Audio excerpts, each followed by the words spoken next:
We'll just wait. We'll just wait a couple minutes to let people join.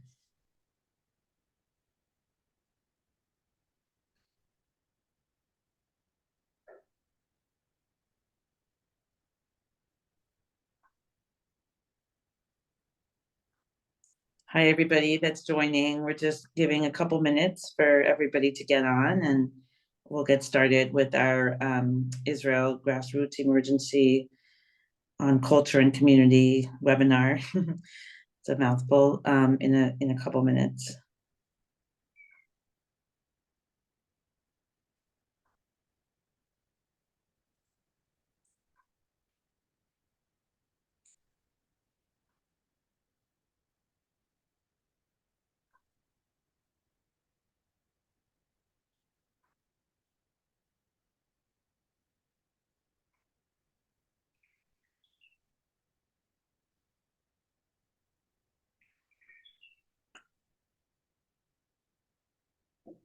Okay, well, people are still joining, but I think we should just get started. Um, good morning, good evening, everybody. Thank you very much for joining this actually like last Zoom update of the year. And I think it's an interesting one. I'm not sure we planned it exactly with this topic in mind, but the topic we're going to talk about today is, how the arts, how cultural activities, but especially the arts, are a tool for kind of restoring humanity, documenting important stories, and lifting the spirits for people in grief and pain. And I think that the conversation today is going to talk about how just as important as some of the basic needs like food and water and housing, is this concept of arts and culture, and that in terms of recognizing that we are human, that we have, and each other is human, and kind of recognizing the individual in everybody. It's a really important part of our history as Jews. For thousands of years, we've tried to describe in storytelling, in different kinds of artistic expression, the ways that our world is playing out in front of us, and in times of great pain, and of course in times of great joy. And this has been 2.5 months of great pain and deep sorrow and grief. We hope that we'll find the joy again one day. But still, we've seen so many moments of humanity, and I think arts and culture organizations in particular have played an important role. Just to tell one anecdote from this week that some of you may have seen in the news, something that really stood out for me was it was a very hard week in Israel. On Friday night, the situation with the 3 hostages that were killed by members of the IDF, it was just such an example of a devastating, heartbreaking event, and it could have easily been such a moment of such great joy and relief, but it wasn't. And yesterday, or maybe today, I saw in the news something many of you might have as well, that one of the mothers of one of the soldiers who was killed recorded a video speaking to the soldiers who killed her son and saying that she didn't blame them, that she wants to meet them and their families. And I thought, like, that is such an example of humanity at its core, that just is fighting to get out in the wake of such pain and grief and disaster, that this mother could find the space in her heart to do this is just one tiny example of why we all, I think, should try to emulate her and find that same humanity. So that's the theme of today, and how arts and culture in particular plays that role. We notified you about an hour ago in the confirm, but just in case you didn't see, very unfortunately, our guest, Sophie, the co-curator of the Kibbutz Be'eri art gallery that was destroyed on October 7th, and who herself went through a harrowing experience. Be'eri, as you may know, was one, if not the most impacted and devastated kibbutzim. And the gallery at Kibbutz Be'eri was really among no other in the South, and a very unique place, a place that that was the product of a vision of art and an expression in a place that didn't have many outlets for that, and was a project of many years in coming. Sophie, unfortunately, had an emergency medical situation at the last minute and couldn't join us, but we're incredibly fortunate to have, and we certainly wish her well. We're incredibly fortunate. We were to welcome Tzipi Mizrahi, who, besides being, I know, a good friend and a colleague of Sophie's, and will be able to share her story and some of the things that she was going to share, has very much a story in her own right. Tzipi and I think, have known each other now for close to 10 years, right, Tzipi? Yes. She is the founder of a studio of her own, which is a very special place in Jerusalem.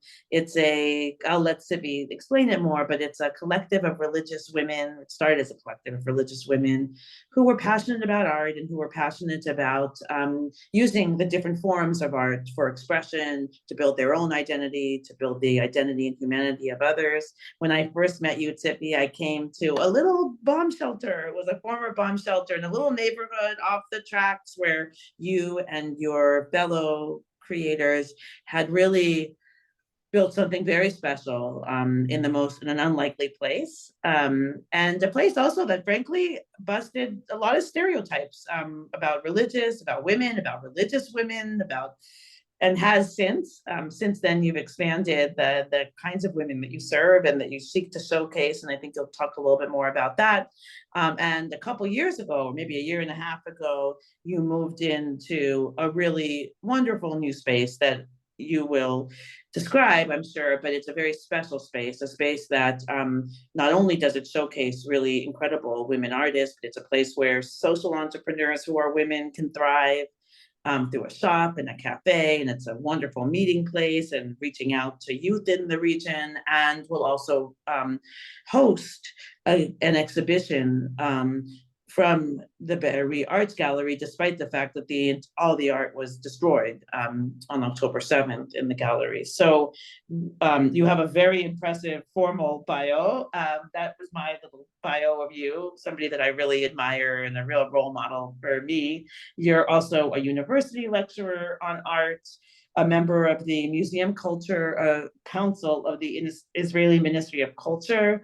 Tzipi was awarded the Genesis Prize for Advancing Women, the Minister of Education Prize for Jewish Creative Arts, the London Ya'ari Prize. She's a member of the Jerusalem Model and a good friend.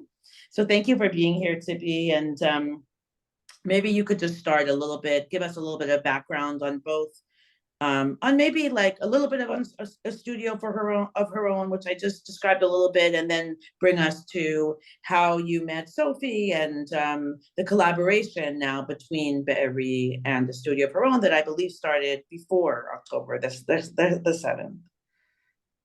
Yes, it is.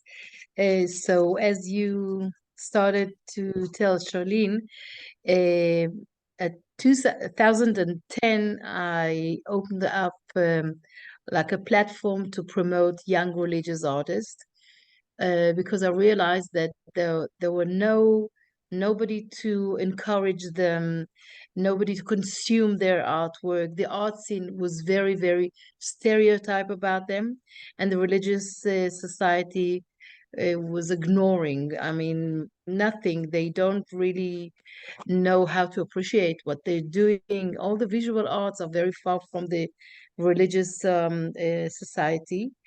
And we were like a collective of women artists, ultra-Orthodox. There was also conservative religious, modern Orthodox, not religious anymore, all kinds of, uh, Jewish-like identities of women artists.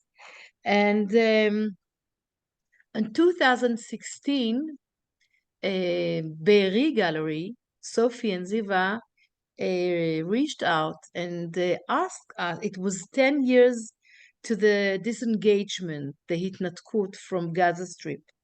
It was just 10 years for that. And they told us, listen, we were very very much for this disengagement. We demonstrated every week that against the settlements, against the settler there in the Gaza Strip, and you as a religious artist, I mean, we sure that you were against this engagement. So now, 10 years afterwards, when the settlers used to tell us that we are your shields, I mean, if we are going out of Gaza, so all the bombs are going to get into your gardens. And we didn't really realize that that was, was something that's supposed to happen. And now, 10 years later, we realize that they were right. So please come and make a big exhibition, a bit of political exhibition, and we are going to host you at Be'eri. Be'eri is a very left-wing kibbutz, very left-wing agendas, and the gallery in Be'eri is very, very well known and very high profiled. There are, it's the biggest gallery in the Negev. There are two more smaller ones in Kibbutz Yad Mordechai and another kibbutz. But Be'eri is the main one and the important one. And we made the exhibition 2016. It wasn't a political exhibition. It wasn't like a right-wing exhibition. We talked about home and what is it, a home, when you're losing home, and we called it aftershock. I mean, like earthquake that has more and more shocks of the aftershocks of the earthquake, and what is the influence of this kind of shock after a few years. And Sophie and Ziva they hosted us so warmly, and we become very, very good friends. Later on, as you mentioned, Charlene, 2020, the municipality gave us a very historical house in Jerusalem, in Katamon, with a garden, something in a very prime location, near the theater, near the Hansen House, and near like a cultural kind of area. And they told us that we were succeeded with Studio of Our Own, that after we showed those 10 years, we showed many exhibitions and projects, community projects, with East Jerusalem women, with the ultra-Orthodox, with young adults at risk. And also we showed exhibitions in museums and in very important galleries. They told us in the municipality that, listen, we're going to get you inside this unique house. But in order to open up like the first and the only women art center in Israel, it's supposed to be like a platform for women artists from all the identities in Israel, not only religious and not only Jewish and not only from Israel. And we also hosted 2022 residency program with an artist from New York, and we actually got in January 2020, and 2 months later we closed it because of the COVID. So we actually, I mean, a year and a half, it was nothing because the world was, in a shutdown. But we made like a little bit of renovations, mostly in the garden. We built up the shop to promote an economical empowerment for women, crafts that women are doing in Jerusalem, from east and from the west side of Jerusalem, and a small coffee, of course. And we developed a little bit the gallery and the studio. for the artist. And we actually got back about a year and a half later, when it was like almost 2022, 2020. We are 2 years that we are ongoing after the COVID. And things are, Baruch Hashem, getting very, increasing every time. We have a very famous artist that showed at exhibitions in the gallery, and everybody talks about Studio of Our Own gallery. Also, we had articles in the newspaper, and that's how about eight 8 months ago, I think. Yes, 8 months ago, Sophie and Ziva came for a visit. They're very good friends. And they said, wow, you have such a beautiful place. It's a beautiful place. We want to show also exhibition. Both of them, Sophie and Ziva, the co-curators, are artists. Sophie is a photographer. Ziva is the painter, sculpture making also, but mostly painting. And they wanted to show an exhibition, each one of them separately, a solo exhibition.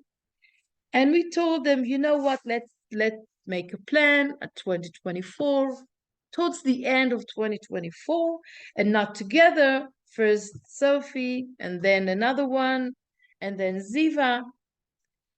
And that was the plan. And all of a sudden, this terrible thing of October 7th. And what can I tell you? I'm a religious woman. It was Simchat Torah.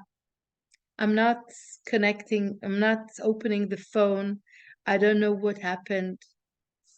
We heard something happened. We heard alarms, but we didn't know what happened. The first thing that I did on Motzei Shabbat, when I open up my cell phone to see what's going on, I found out a farewell message from life, from all her friends, goodbye from Sophie. She sent to all of her friends, listen, Wow. guys. So Sophie sent a group message out. Wow. Yes, well, She thought, I'm not go gonna, ahead. I'm gonna we're going to all lose our life here. Just I want to tell you that life was okay. I have 3 children. I had 3 children. I have my lover with me, and I love you as friends also. And I was shocked. I was shocked. What? What is all thing about? Nobody actually knew what's going on there on that time. It was 7th of October, 7 o'clock at the evening, and then I realized that something really bad is going on there. And the day after, she made a message also on the WhatsApp and the Facebook that, like, thanks God she was saved and her family is saved. They're evacuated and they managed to survive. And she told us the story. The thing is, they had really a miracle. She and her husband with 3 children. The elder one is a girl, 12 years old. The second is 9 years old boy, and a 3 years old young girl. They were in a safe room there, and the terrorists couldn't open the door. So they threw hand grenades there in the living room and in the house in order to try to open the door. And thanks God they couldn't. The door wasn't opened. And actually, they thought in one she thought maybe if we're going to go out and with a white flag or something, hands up. Maybe they're going to have mercy on us. And they were about to go out and to ask for mercy. And then she got a text message from some of her friends who's a soldier that told her not to go out, not to move, not to do anything. And that's how they were they stayed in a life.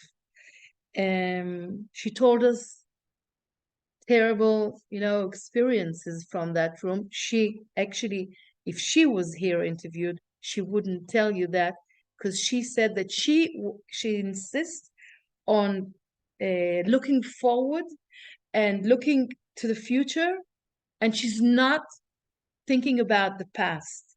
She doesn't want to be like the poor shame one that had such a bad experience.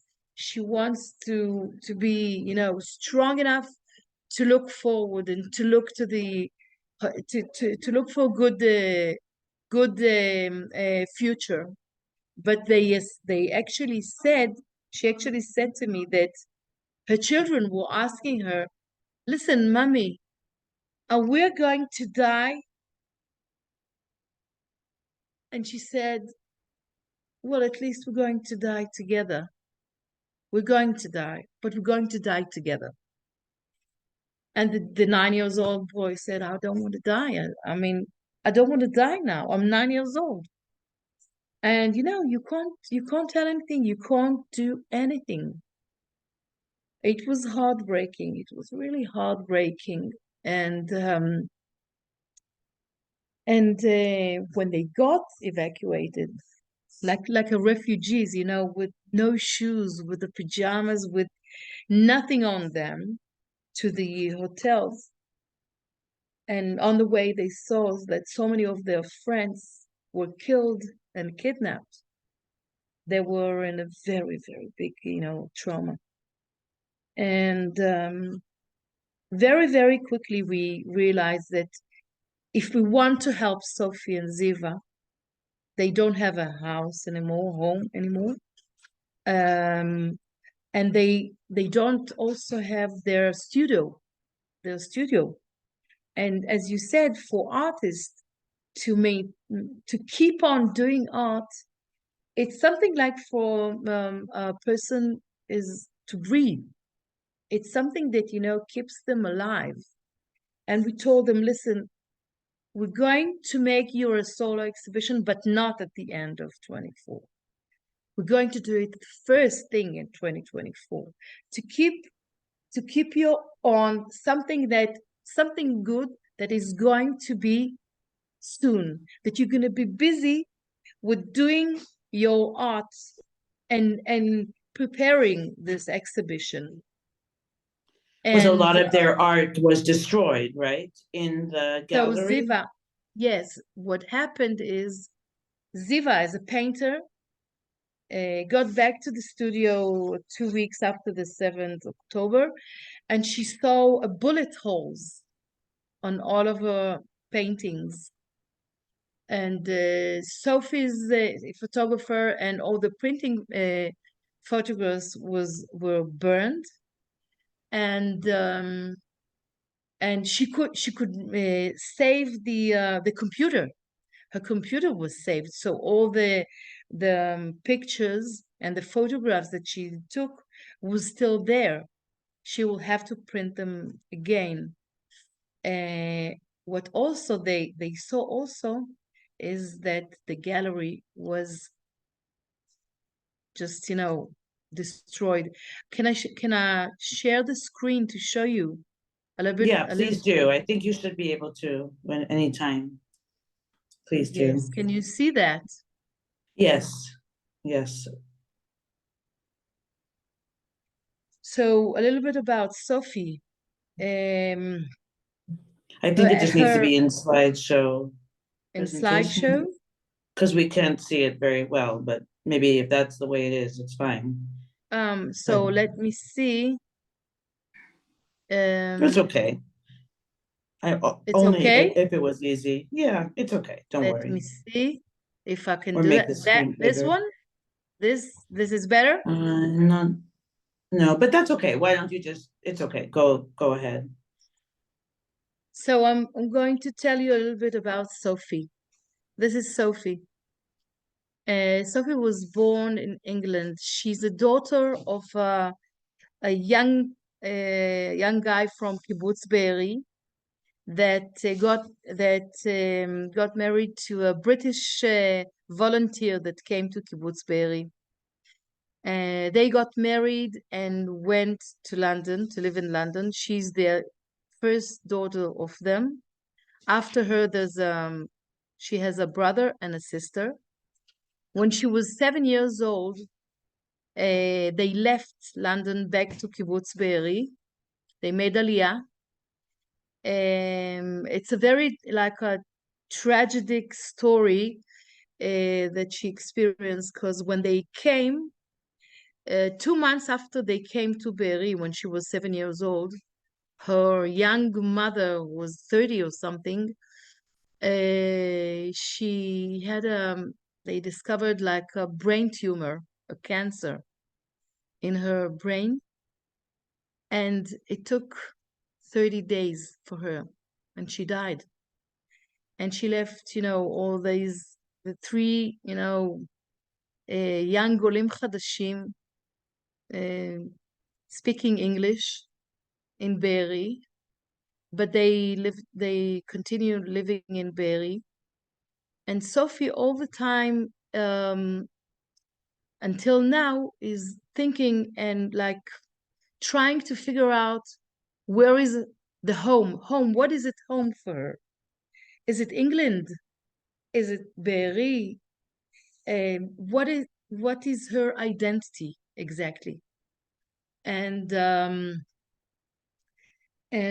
her pictures she took about 7 years ago or something. She took a series of pictures of the house that she was born and lived until the age of 7 in London.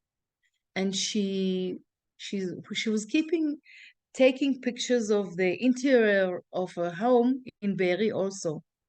That's Sorry, why she Tzipi, do wants. you want to scroll through the presentation or Yes, yes, yes. we can only see the first slide. So, yeah. It's still the first slide that you see? Yeah, it's still the first slide. Oh, because I'm not in the first slide anymore. Let's see. Yeah, okay, there we go. There we go. So now you can see Sophie? Now we see Sophie's picture. Yeah. Okay, Sophie's picture and also about her. Yeah. So now the next slide would be what you were saying, right? The home. Yes. Yeah, great. Okay. This is Kibbutz Be'eri 2023. As you see the houses from that was damaged. And also I want to tell you about the gallery in Be'eri. The gallery in Be'eri was the first dining room, the old dining room of the kibbutz.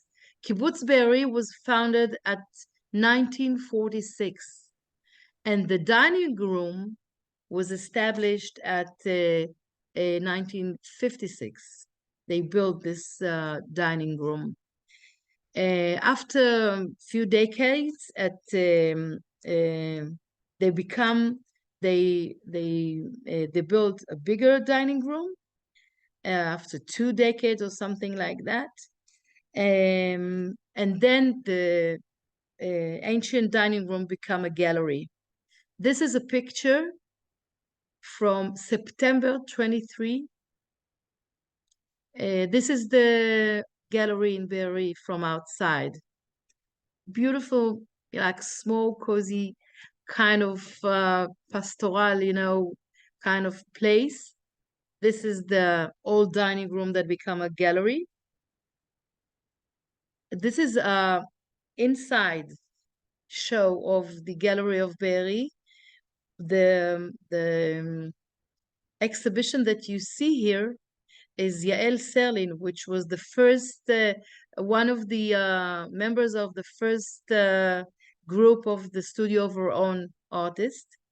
This is the inside, and this is what left from the gallery in Be'eri after October 7th.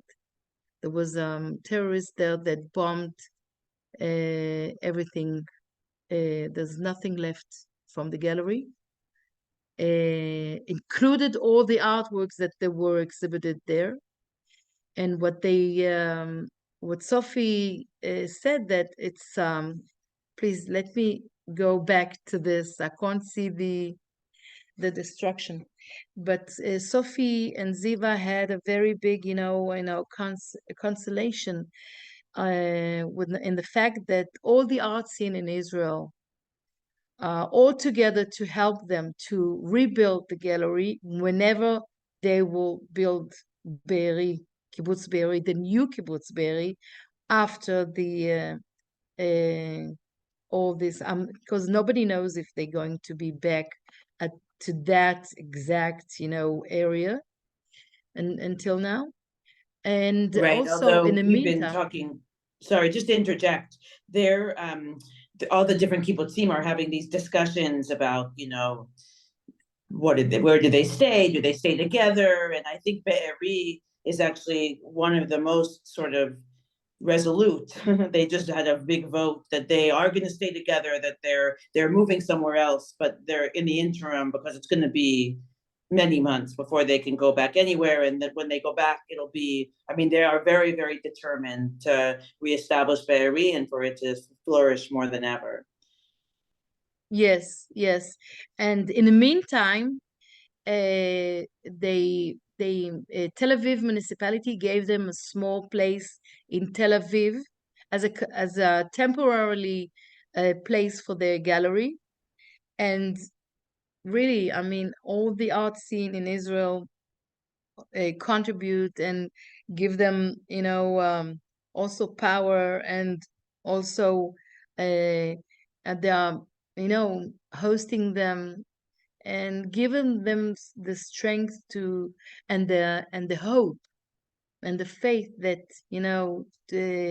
that there's going to be a continuation, and the art and the culture, we're going to go back to the Negev.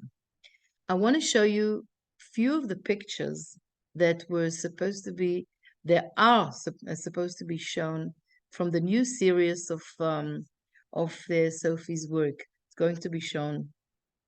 You see Sophie's taking photographs of the interior room in the living room. There's a big window and like a curtain and a sofa. My curator said to her that at the beginning she showed this, but without the swan, without animals and it was, I'm telling you, it was 10 months ago, or eight months ago. And she told her, listen, something, do something with the interior photographs, something, I don't know, do something that it won't look so shady and sometimes like scary or something. And she said, you know what? I'll go to the Be'eri, it's not a zoo, but like a farm of animals in Be'eri. And she took animals from there, from Be'eri, a small like farm, and she put them on the sofa. As you see, the same place. At the same place, she's also likes to take pictures of her children also. Something in this pictures looks like creepy or even scary or something. Yes, you read my mind. That's what I was It's thinking. scary. Yeah. And to think about it, that it was 8 months before the October 7th. And in a way, as I see that, it was some kind of a prophet. She could predict what is going to happen there. She actually went back home 2 weeks after October 7th, with an escort of the IDF soldiers, of course, because it was a non-entrance area. And she took pictures of last pictures of this exactly place when it destroyed, of course, and burned. But those are the last pictures of this series of photographs. But there's something that you can really feel something really bad is going to happen, and she didn't. Of course, she didn't know what is going to happen there. At the same sofa, you can see her baby, her younger baby. Now she's 3 years old, and her young boy, Thomas.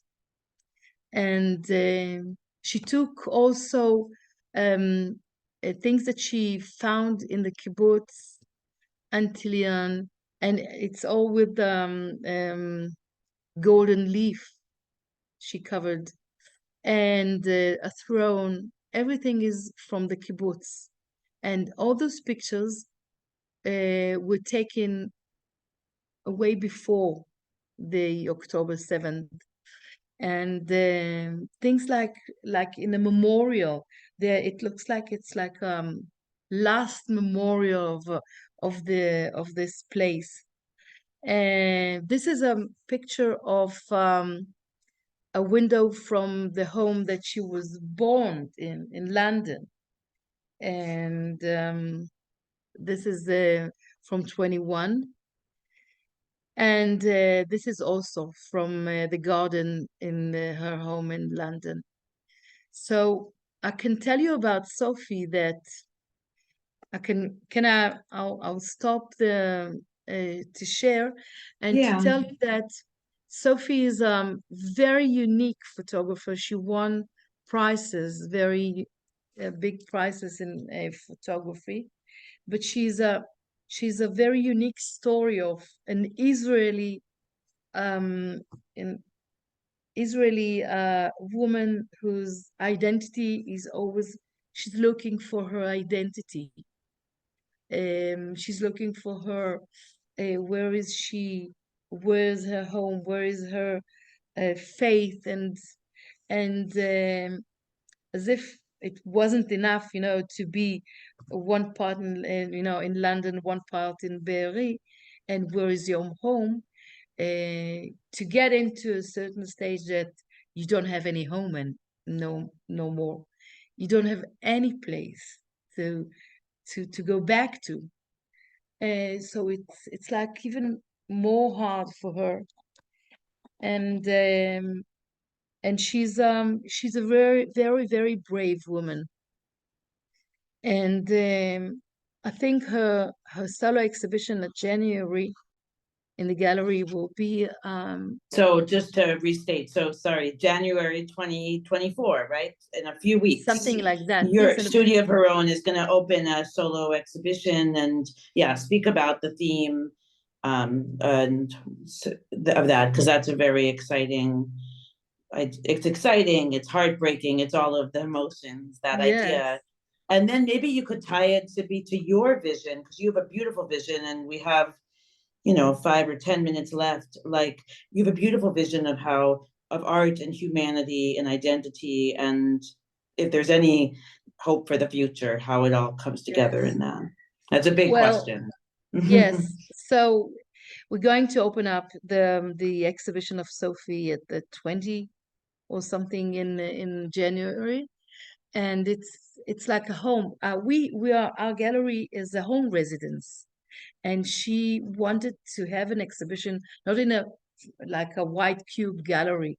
She wanted a home to have the exhibition because she's looking for a home. So that's why few of those pictures that I showed you are going to be shown there.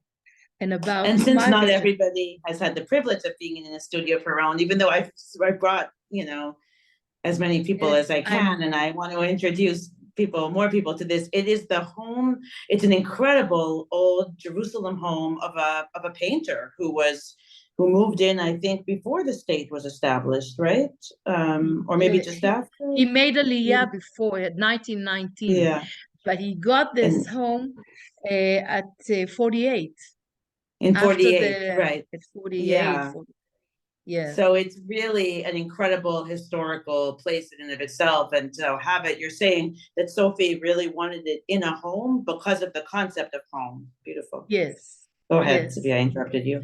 And I can tell you that our efforts now is to help those artists, women artists from the around surrounded Gaza settlements and kibbutzim, and we are exhibiting this coming year mostly artists from this area that left without a home and without a studio, and to give them some strength, some hope, we're going to show mostly artists from there. Now we're also having an exhibition on Kisufim, Kibbutz Kisufim, a young artist from Kisufim. And about my vision, well, I can tell you that from my opinion, if there is any hope, it can come on a base, on a base of culture, art and culture, and of women. Because we're on this base. My hope is my projects that we're doing with East Jerusalem women, with Morocco, with the Ethiopians women. Maybe I can show you just pictures. If I can show you Yeah, we just a just have little a few bit, minutes, but please, few anything that you minutes, want to, few yeah, minutes. of what's filling Um, you with hope right now. I yes, want to hear, yeah, yes. Can you see that? no, not really, No? Mm. no. Can you see that? Well, just, you Ethiopians. can, okay.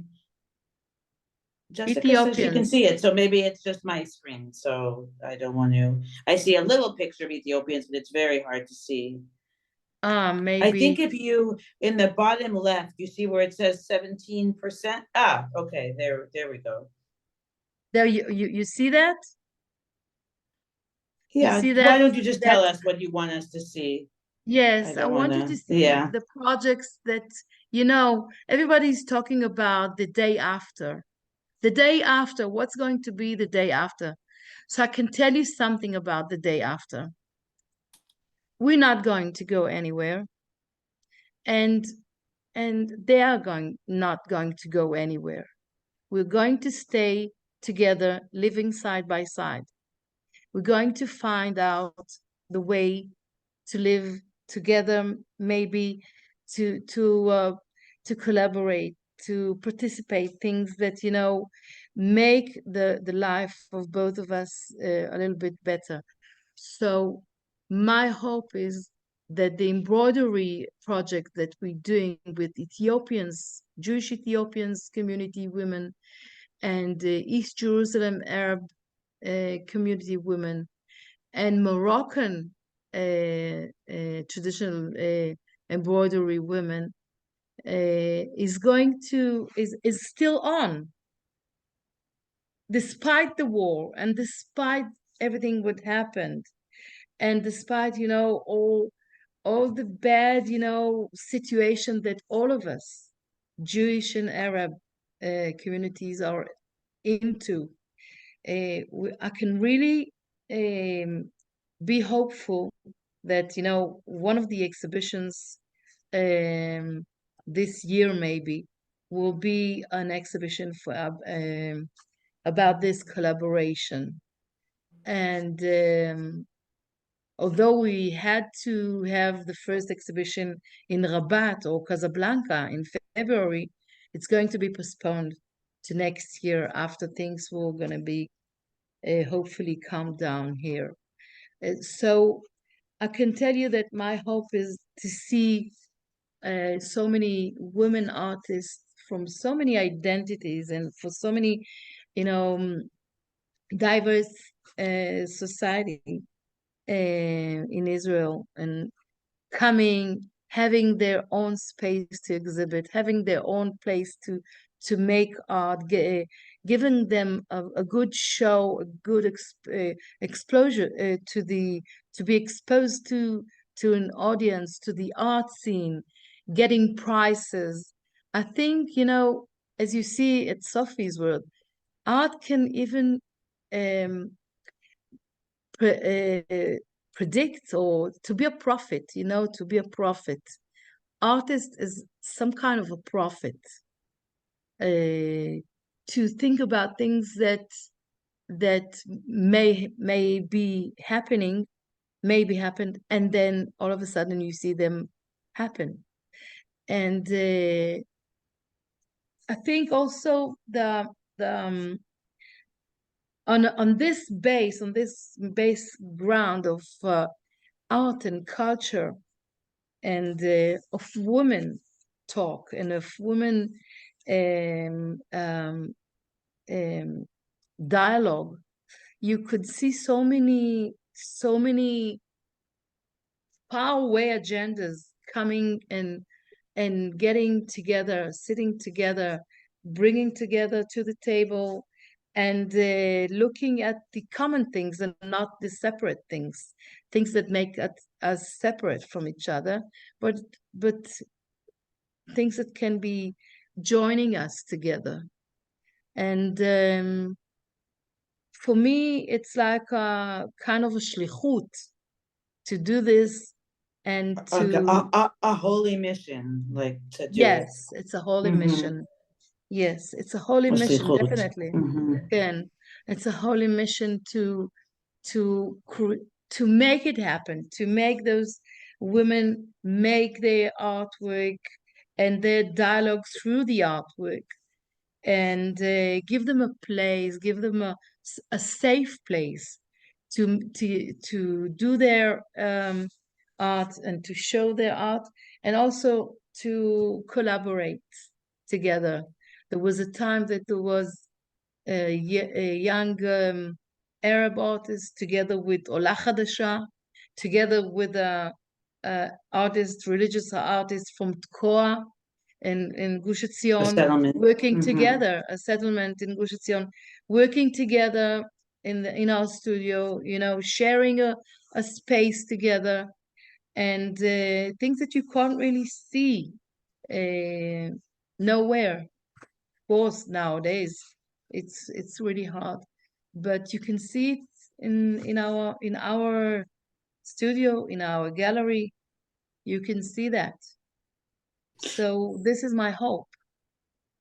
Thank you, Tippy, so much. Thank you for sharing your time, and thank you for sharing the reflections and your hope and your vision. I think, like, when you told me about the exhibit in January of 2024, I think excitement, I felt an emotion I hadn't felt in a while, which was, wow, I just can't wait to be there. Like, to be at that, it's going to be bittersweet, but it's also going to be the beginning of something, and it's going to remark and it's going to demonstrate in such a concrete way, which, like, from my perception, I was once told I don't have any visual literacy, so I don't know great paint, but art does that, right? Art gives us a concrete way to express and to feel the many emotions that we can't put words to often, it's just too much. It actually, like, it connects us in a very concrete way. And so I think that the fact that you gave the exhibit date January 2024, prepare for it. There's a kind of an ending in a situation where we don't have a clear ending.